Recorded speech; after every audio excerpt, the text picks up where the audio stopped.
तो मैंने कहा यदि कभी भी किसी बड़े अवयव के ऊपर घात लगाई गई हो तो सर्वप्रथम हम बड़े अवयव को लेके क्या करेंगे, गुणनखंड करेंगे। गुणनखंड करने का तरीका ये कहता है कि हम सबसे प्रथम यह देखेंगे कि आखिरी वाला अंक सम है कि विषम। यदि आखिरी वाला अंक सम है तो सम संख्या से काटेंगे, यदि आखिरी वाला अंक विषम है तो विषम संख्या से काटेंगे। सम का मतलब जो संख्या 2 से कट जाए उसे सम बोलेंगे, और जो संख्या 2 से ना कटे उसे।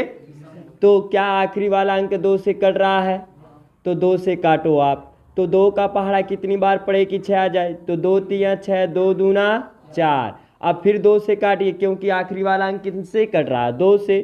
तो 2 1 कम 2, आपका था 3, आपका आया 2, बचा कितना 1। अब बगल वाले को लिख दो तो कितना दिखाई देने लगा। अब 2 का पहाड़ा इतनी बार पढ़ो कि 12 आ जाए, तो 2 6, फिर आखिरी वाला अंक 2 से कट रहा है, काटिए। 2 8, 2 चौक, 2 दूना और 2 1 कम 2। तो मैंने सर्वप्रथम क्या किया, जो बड़ी अवयव पे घात लगाई गई थी उस अवयव का गुणनखंड किया। तो 2 कितनी बार आपका दिखाई दे रहा है, 6। तो जो अवयव जितनी बार आएगा मैं उसी के ऊपर क्या लगा दूंगा, घात लगा दूंगा। तो 2 के घाते कितना हो गया, 6। अब 2 के घाते 6 का मतलब कितना अभी मैंने लिखा, 64 का। लेकिन 64 के ऊपर क्या लगाई गई है आपकी, 1/2 लगाया गया है। इतनी बात समझ में आई। तो आप एक फार्मूला याद रखना, यदि कहीं भी a के घाते m और इनका होल पावर n होता है तो इसका फार्मूला होता है a के पावर m गुणे n होता है। कहने का मतलब ये है कि यदि कहीं घात के ऊपर घात हो तो हम घातों का आपस में क्या कर लेंगे, गुणा कर लेंगे। तो घातों का आपस में आप गुणा कर लीजिए, तो 6 गुणे कितना हो जाएगा, 1/2। फिर मैंने देखा कि ये अंश बटे हर वाली संख्याएं कट रही हैं तो मैंने क्या किया, काट दिया। तो 3 बार में कट गया। अब 3 का गुणा 1 में करेंगे कितना होगा, 3। इतनी बात समझ में आई। फिर मैंने आप लोगों को बताया है कि यदि किसी अवयव के ऊपर घात लगाई गई हो और उसका मान निकालना हो तो इस अवयव को उतनी बार लिखेंगे जितनी उसकी घात है। तो 2 को कितनी बार गुणा करके लिखोगे, 3 बार। तो 2 दूना 4, 4 दूना 8, तो इसका मान कितना आ गया, 8 आ गया। कहने का मतलब ये है कि कभी भी यदि बड़े अवयव के ऊपर घात दिखाई देगी तो उस अवयव को लेकर के सर्वप्रथम गुणनखंड करना, और गुणनखंड करने पे जो अंक जितनी बार आया रहेगा उसी के ऊपर हम उतनी क्या लगा देंगे, घात लगा देंगे। फिर घात के पावर घात दिखाई देगा तो घातों का आपस में हम क्या कर लेंगे, गुणा। यही आपका लॉजिक है। अब देखो दूसरा सवाल आपका क्या दिया है, दूसरा सवाल आपका क्या कह रहा है, दिया है आपका 32 के घाते 1/5 दिया है। 32 के घाते कितना दिया है, 1/5 दिया है। तो मैंने आप लोगों को बताया यदि किसी बड़े अवयव के ऊपर घात लगाई गई हो तो उस बड़े वाले अवयव को लेकर के हम सर्वप्रथम क्या करेंगे, गुणनखंड करेंगे। अब गुणनखंड करो। गुणनखंड करने का तरीका ये कहता है कि यदि आखिरी वाला अंक सम है तो सम संख्या से कटेगा, तो काटो। 2 1 कम 2, 2 6 12, फिर 2 से कट रहा है, 2 8 16, 2 चौक 8 और 2 दूना 4 और 2 1 कम 2। इस अवयव को हम तब तक काटेंगे जब तक इसके नीचे 1 ना आ जाए। तो जब मैंने 32 का गुणनखंड किया तो 2 कितनी बार आ गया, 5 बार। तो हम क्या लिखेंगे, 2 के घाते 5। अभी ये 2 के घाते 5 किसका मान है, 32 का। क्या मैंने 1/5 लिखा अभी, नहीं, तो इनकी भी लिख दो 1/5। फिर मैंने बताया यदि घात के पावर घात तो घातों का आपस में हम क्या कर लेंगे, गुणा कर लेंगे। तो 5 गुणे 1/5, तो 5 5 से कैंसिल हो गया अंश बटे हर से। अब देखो 2 के घाते कितना बचा, 1। मैंने बताया यदि किसी अवयव के ऊपर घात लगाई गई हो तो उस अवयव को उतनी बार लिखते हैं। तो 2 को कितनी बार लिखोगे, 1। तो इसका मान कितना आ गया, 2 आ गया। उसी प्रकार आप दूसरा सवाल देखिए कितना लिखा है, 125 के घाते 1/3। फिर वही आपका कॉन्सेप्ट आया, बड़े अवयव के ऊपर क्या लिखी गई है, घात। तो मैंने कहा यदि कभी भी बड़े अवयव के ऊपर घात लगाई गई हो तो उस बड़े अवयव को लेकर के हम सर्वप्रथम क्या करते हैं, गुणनखंड करते हैं। गुणनखंड करने के दो तरीके हैं। पहला तरीका यह है कि आखिरी वाला अंक देखिए, सम है तो सम संख्या से काटिए, विषम है तो विषम। तो क्या आखिरी वाला अंक 2 से कटेगा? तो इसका मतलब ये 2 से नहीं करेगा। तो विषम संख्या है तो सबसे छोटी विषम संख्या क्या होती है? 3। अब चेक करो ये 3 से दोनों अवयव कट जा रहे हैं कि नहीं। 3 चौक क्या 3 से करेगा?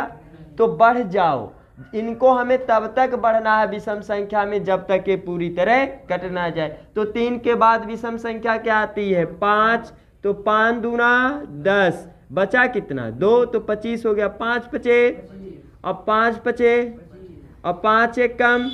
तो जब मैंने 125 का गुणनखंड किया तो 5 कितनी बार आ गया? तो 5 के घाते 3 और इनकी होल घात कितनी हो गई? 1/3। फिर वही आपका कॉन्सेप्ट कि घात के पावर घात, तो घातों का आपस में हम क्या कर लेंगे? गुणा कर लेंगे। तो घातों का आपस में गुणा कर लीजिए। फिर मैंने देखा कि अंश बटे हर में संख्याएं समान दिखाई दे रही हैं तो मैंने क्या किया? काट दिया। तो 5 के घाते कितना बच गया आपका? 1। तो हम 5 को कितनी बार लिखेंगे? जितनी उसकी घात है। तो इसका मान कितना आ गया? 5। अब इसको लगा के आप दिखाइए, लिखिए 256 के घाते 1/8। इसको लगा के दिखाओ।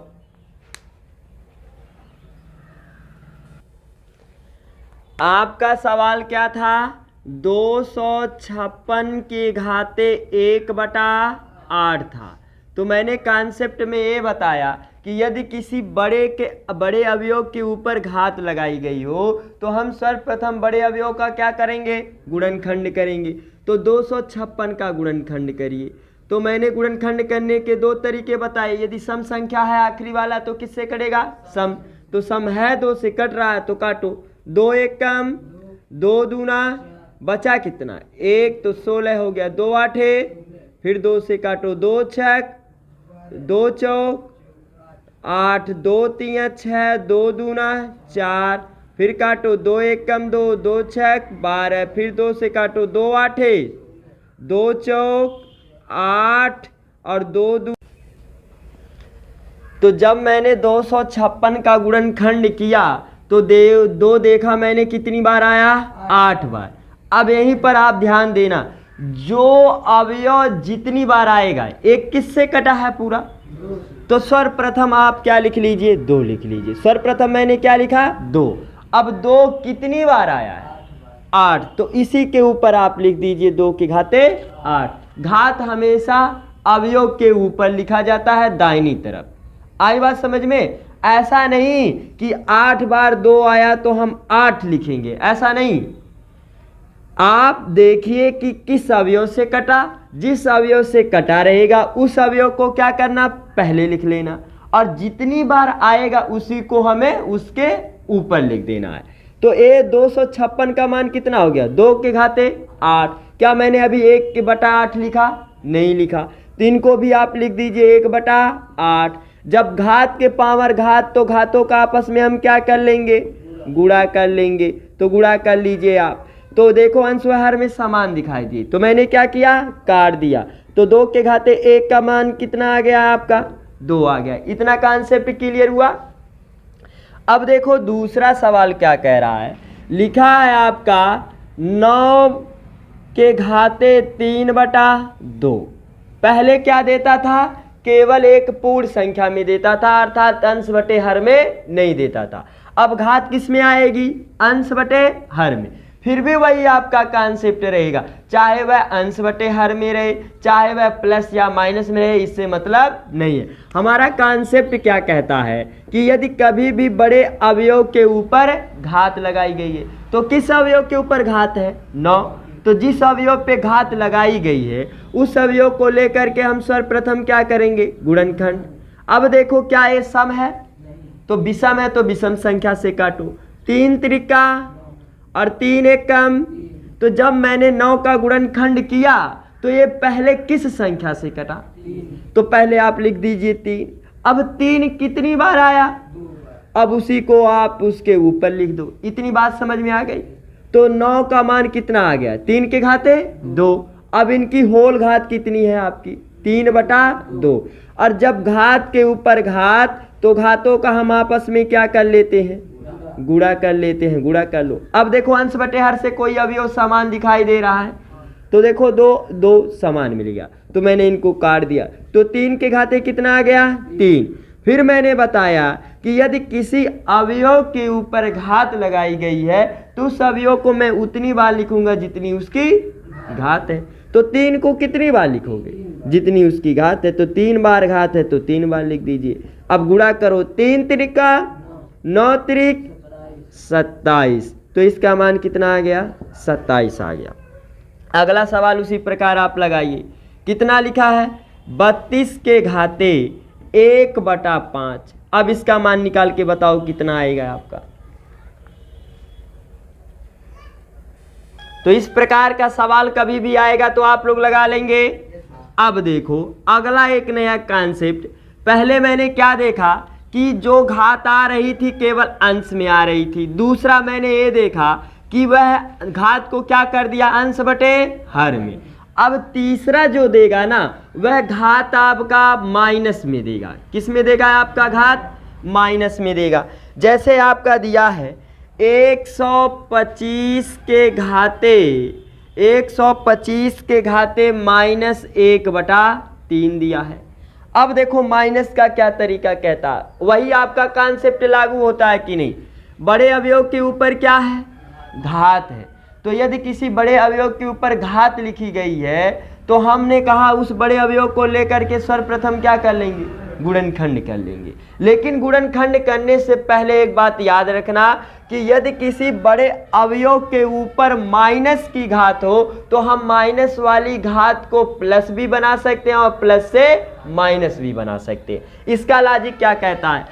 कहने का मतलब ये है कि यदि कोई संख्या अंश बटे हर में लिखी गई है और इसकी घात आपकी -1 में लिखी गई है, तो यदि कभी भी हर को हमें अंश बनाना हो, ध्यान दीजिएगा, यदि कभी भी हमें हर को अंश बनाना हो या अंश को हर बनाना हो तो हम घात का चिन्ह क्या कर देते हैं? विपरीत कर देते हैं।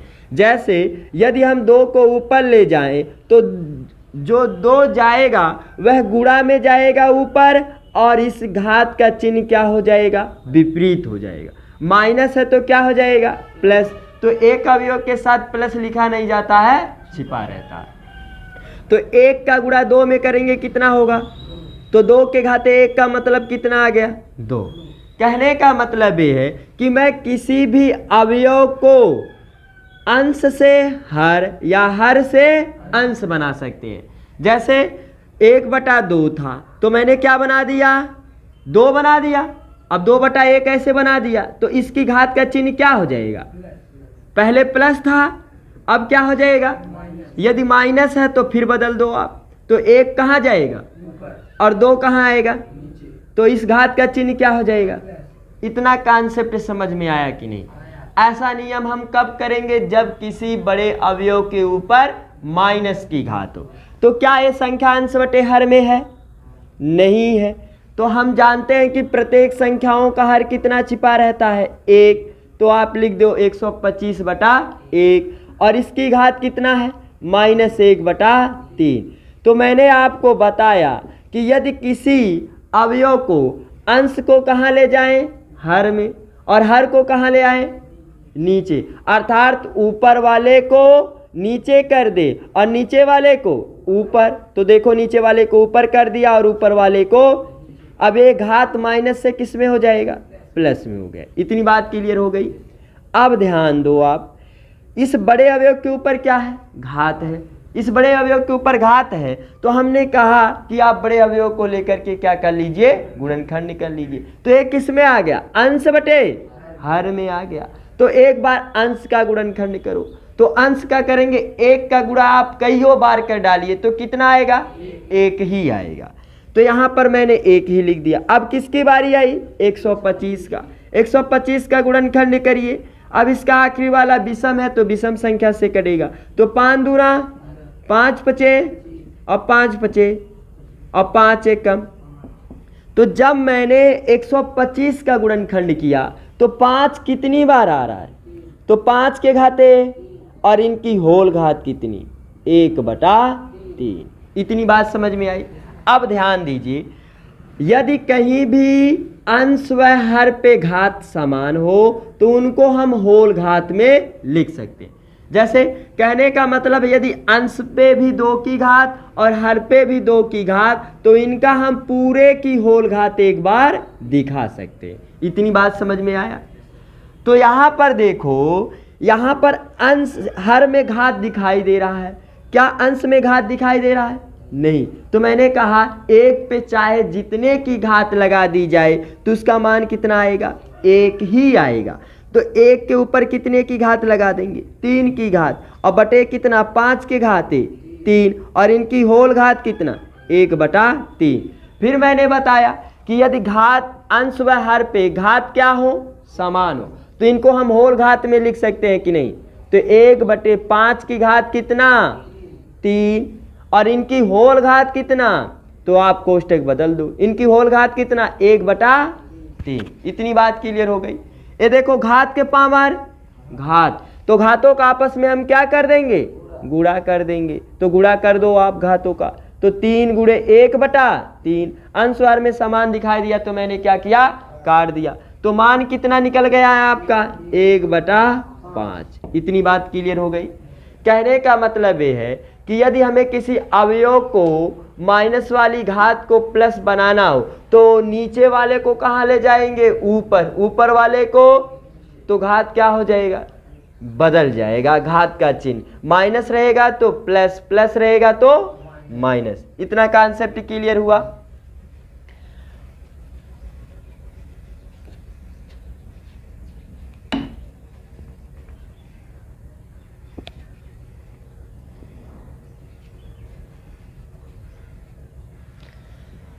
अगला सवाल देखिए, क्या लिखा है आपका, 2 के घाते 2/3 गुणे 2 के घाते 1/5।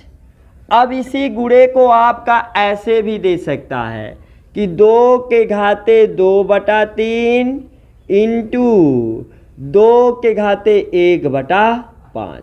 तो मैंने आप लोगों को बताया है कि यदि कहीं एक से अधिक अवयव लिखे गए हो और उनके बीच में कुछ भी चिन्ह ना हो तो कैसा चिन्ह छिपा रहता है, गुणे का। इतना कॉन्सेप्ट समझ में आया। अब ध्यान दो, आप एक बात हमेशा याद रखना, यदि कहीं भी संख्याओं का आधार क्या हो, समान हो, जैसे यहाँ भी आधार x है, यहाँ भी आधार x है, यदि कहीं भी संख्याओं का आधार समान हो तो हम घातों को आपस में क्या कर लेंगे, जोड़ लेंगे। तो आधार समान क्या मिला, x, तो आप x लिख लो। फिर मैंने कहा घात को आपस में क्या कर लेंगे, जोड़ लेंगे। तो घात को आपस में जोड़ लो, तो x के घाते कितना आ गया, 2 में 3 जोड़ेंगे 5। इतनी बात समझ में आई।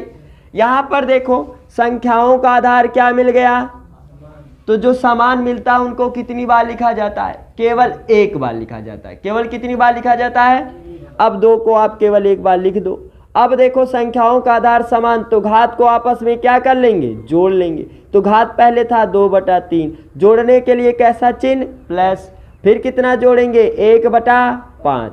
इतनी बात समझ में आई। अब आप जानते हैं कि यदि कहीं भी संख्या अंश बटे हर में हो, बीच में प्लस हो या माइनस हो या दोनों हो, तो हर का हम क्या करते हैं, एलसीएम। एलसीएम कैसे लिया जाता है इसकी बात को आप समझिए। जो जो हर में लिखा है उनको आप सर्वप्रथम क्या कर लीजिए, लिख लीजिए, और इनको आप तब तक काटिए जब तक प्रत्येक अवयव के नीचे 1 ना आ जाए। तो सबसे छोटी संख्या इसमें कौन है, 3, 3 से काटो, तो 3 एक कम, क्या ये 3 से कटेगा। तो एलसीएम में ध्यान रखना रहता है कि जो कटता है उसको काट देते हैं और जो नहीं कटता उसको उतार लेते हैं। अब 5 किससे कटेगा, 5 से। अब ये नहीं कटा, उतार लो, 5 एक कम। अब जिस जिस संख्या से कटा है उन सभी का आपस में क्या कर लो, गुणा, और गुणा करने पे जो आएगा वही आपका क्या कहलाएगा, एलसीएम। एलसीएम का मतलब समझ में आया। तो 3 और 5 का एलसीएम कितना आया? 15 आया। इतनी बात क्लियर हो गई। अब पहले वाले हर से भाग दो, तो 3 से हम 15 में भाग देंगे। किससे 15 में भाग देंगे? 3 से। भाग कितनी बार जाएगी? अब 5 का गुणा उसके वाले अंश में कर दो। 5 का गुणा 2 में करोगे, 5 दूना, आगे बढ़ा प्लस। अब हम 15 में दूसरे वाले हर से भाग देंगे, तो दूसरा हर है कितना? 5। भाग कितनी बार गई? अब 3 का गुणा उसके वाले अंश में, तो 3 का गुणा 1 में करोगे, कितना होगा? प्लस प्लस वाली संख्याएं क्या होती हैं? जुड़ती हैं। तो 10 में 3 जोड़ोगे, कितना होगा? तो 2 के घाते कितना आ गया? 13/15। इतनी बात क्लियर हो गई। तो यही आपका क्या हो जाएगा? आंसर हो जाएगा। फिर आप लगा के दिखाओ, लिखिए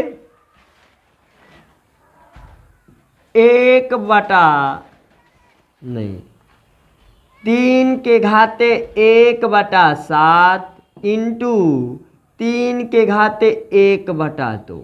इसका मान निकाल के आप लोग दिखाइए कितना आएगा। मैंने क्या बताया आप लोगों का? यदि संख्याओं का आधार क्या हो? समान। तो संख्याओं का आधार क्या मिल गया? समान। तो घात को हम आपस में क्या करेंगे? जोड़ेंगे। तो समान क्या मिला? तो 3 को आप केवल एक बार लिखो। अब घात को जोड़ो, 1/7 और प्लस कितना? 1/2। फिर मैंने आप लोगों को बताया कि यदि किसी अवयव के ऊपर ध्यान दो, यदि कहीं भी संख्या अंश बटे हर में हो और बीच में क्या हो? प्लस, या क्या हो? माइनस, या दोनों, तो हर का हम क्या करेंगे?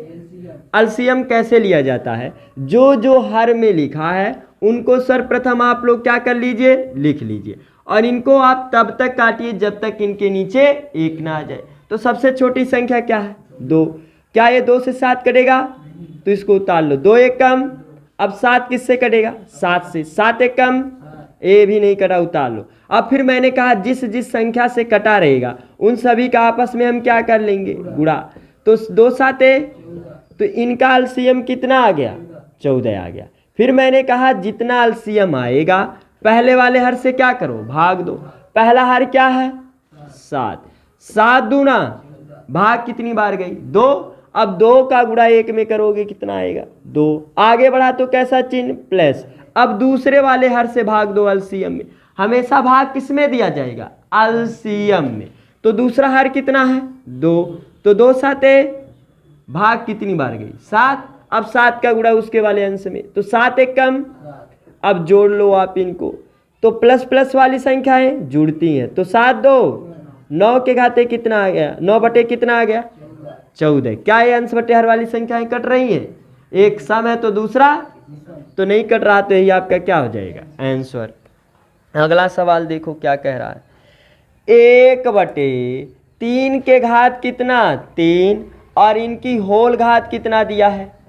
7 दिया गया है। अब यहाँ पर ध्यान दीजिए आप लोग, मैंने क्या बताया कि यदि किसी अवयव के ऊपर घात लिखी गई तो क्या बड़ा अवयव है? बड़ा अवयव है ही नहीं, तो गुणनखंड हम नहीं करेंगे।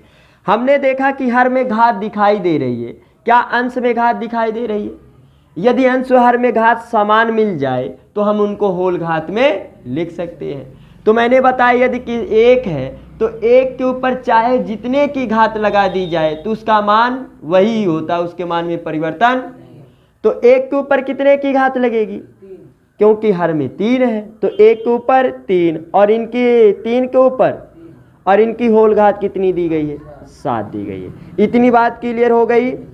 अब यहाँ पर ध्यान दीजिए, मैंने बताया कि यदि अंश व हर पे, जैसे यदि आपको डाउट होता है कि 1 की घाते 3 का मान कितना होगा तो निकाल सकते हो। कॉन्सेप्ट आपका ये कहता है कि यदि किसी अवयव के ऊपर घात लिखी गई हो तो उस अवयव को उतनी बार गुणा करके लिखेंगे जितनी उसकी, तो 1 को कितनी बार गुणा करके लिखोगे?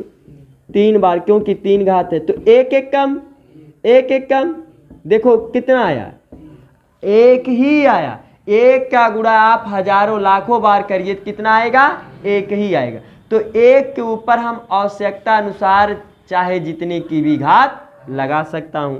अब देखो अंश हर पे घात समान है तो इनको होल घात में हम लिख सकते हैं। तो इनकी होल घात कितना होगा? 3, और इनकी होल घात कितनी है आपकी? 7 है तो 7 लिख दो। कुछ याद आया?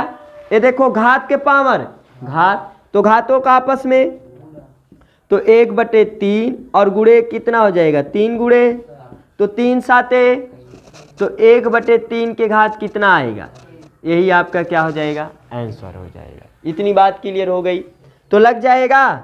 अब यहाँ पर ध्यान दो, तीसरा सवाल आपका क्या कह रहा है, अगला सवाल देखिए, तीसरे का तीसरा सवाल,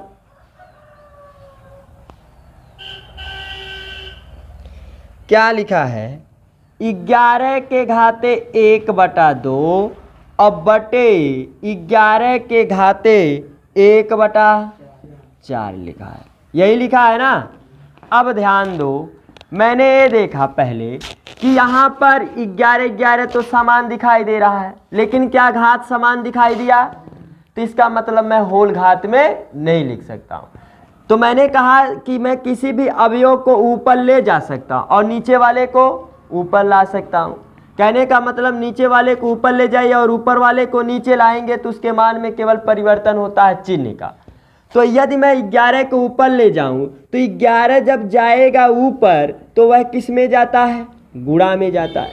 यदि मैं किसी भी अवयव को हर से अंश बनाऊं तो वह ऊपर जाएगा गुणा में और घात का चिन्ह क्या हो जाएगा विपरीत। तो यहाँ पर कुछ भी चिन्ह नहीं तो कैसा चिन्ह प्लस, तो प्लस का विपरीत क्या हो जाएगा माइनस। इतनी बात समझ में आया कि नहीं। अब सवाल ये उठता है कि सर जी ऐसा क्यों किया गया कि हम क्यों ऊपर ले जा रहे हैं। मैं ऊपर इसलिए ले गया ताकि इन दोनों का आधार क्या मिल जाए समान। देखो आधार आधार समान मिल गया कि नहीं। तो मैंने बताया कि यदि संख्याओं का आधार समान हो तो घातों को आपस में जोड़ लें। तो आधार समान कितना है 11, तो 11 को कितनी बार लिखोगे।